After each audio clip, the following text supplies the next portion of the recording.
How to lose weight in 4 easy steps.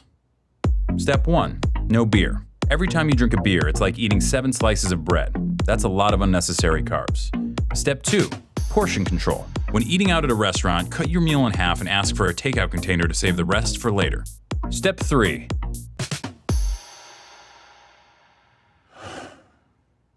Have your heart broken. And not just broken, but shattered by a girl who never loved you and never will. Try to get your shit together and join a gym. Start going to the gym regularly, and even though you don't know that much about exercise and you're way too weak to do pretty much anything but lift 5-pound weights with the old people, do it until your sweat makes a puddle on the floor. Then go home and go to bed, and the next day do it again, and then again, and then again. Then go to work and listen to stories of your ex-girlfriend fucking around with gross and terrible people. Stories from your coworker friends who think they're doing you a favor. Pretend that it doesn't bother you. Pretend that being forced to see your ex at work every day isn't fucking killing you. Pretend that everything's fine. Go to the gym and make more puddles of sweat. Buy books. Learn about different muscle groups and how they work together. Plan out your week of meals. Try to forget her. Back to the gym, more puddles of sweat. You're a piece of shit. You are a piece of shit. You are a piece of shit. After the gym one night, go all the way up to the top of the parking garage and walk all the way to the back. Look out at the lights of the skyscrapers of downtown and think about how every single one of those office lights represents a person. Try to imagine how they feel, what they're doing. Then realize that most of those lights are probably shining into offices with no one in them. Realize you're alone, that you're staring at no one. Become cripplingly depressed and try to locate your car. Go to sleep, go back to work, go to the gym, sweat, freak the fuck out on your ex. The next day, apologize. One day, she wears the necklace you bought her and tells you that she got it from someone really special. That night, you discover that Slayer's Angel of Death might be the perfect song to do squats to. Start to make friends at the gym. You used to look down on bro nods and fist bumps, but since that's how gym rats communicate, that's become the language you speak most often. Max and you spot each other on Wednesdays, Vinny and you spot each other on Fridays. It's important not to forget that you're a piece of shit. Work, gym, food, sleep, over and over. More fist bumps, more sweat puddles. Your body changes slowly, then all at once. You hit your goal weight, pick a new one, then hit it again. You go out and buy new clothes. You receive wave after wave of compliments. Your ex tells you that she's seeing someone else. Fucking bullshit.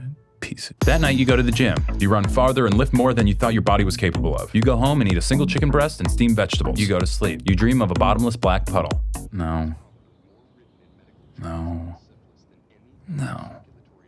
There's a girl you see a lot at the gym who always does these weird leg exercises you've never seen before. You make it a point not to look at her because you're overly worried about looking creepy. Like that guy in the blue shirt who never wears underwear and always hangs around the lat pull-down machine.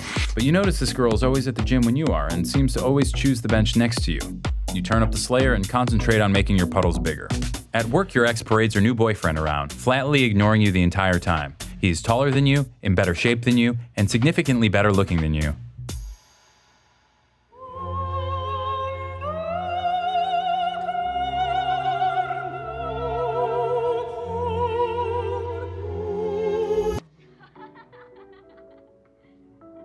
Fucking bullshit. That night, you bench press double your body weight. You sneak a photo of yourself in the mirror and email it to yourself with the subject heading, "You are a warrior." The next day, you are more disgusted with yourself than you've ever been, and you delete it immediately. You make puddle after puddle after puddle and eat single chicken breasts and work and sleep over and over and over and over and over and over. And then something different happens. A night comes when you're not the last person in the gym. It's you and the girl who does the weird leg exercises. You end up walking out at the same time.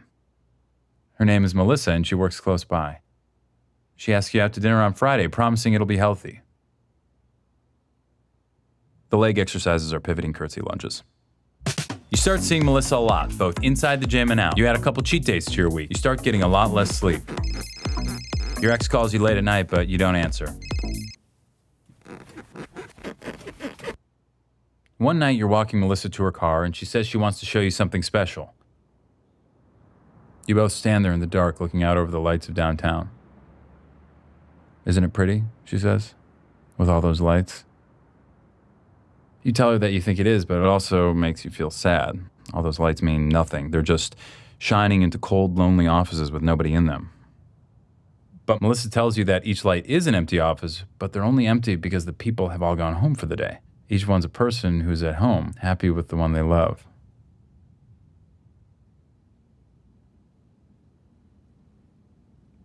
You look at her in the lights, and she smiles.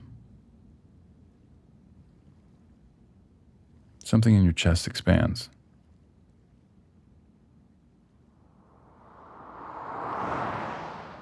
Late one Sunday afternoon, you're writing out your rent check and realize it's been exactly a year since you started working out.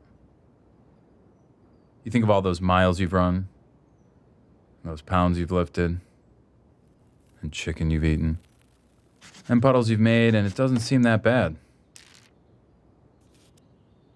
You realize that it's not about hitting a goal weight or lifting weights.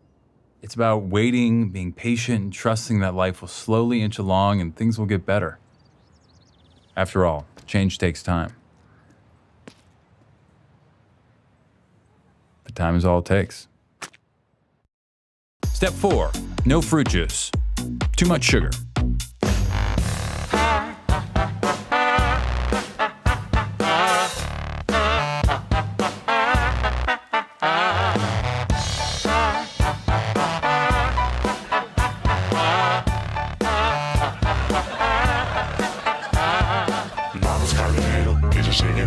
Cuida bien tu planta, crea con esmero, enciende tu pipa, dale con tu tripa, acreciendo tu conciencia, fuma tu plantita.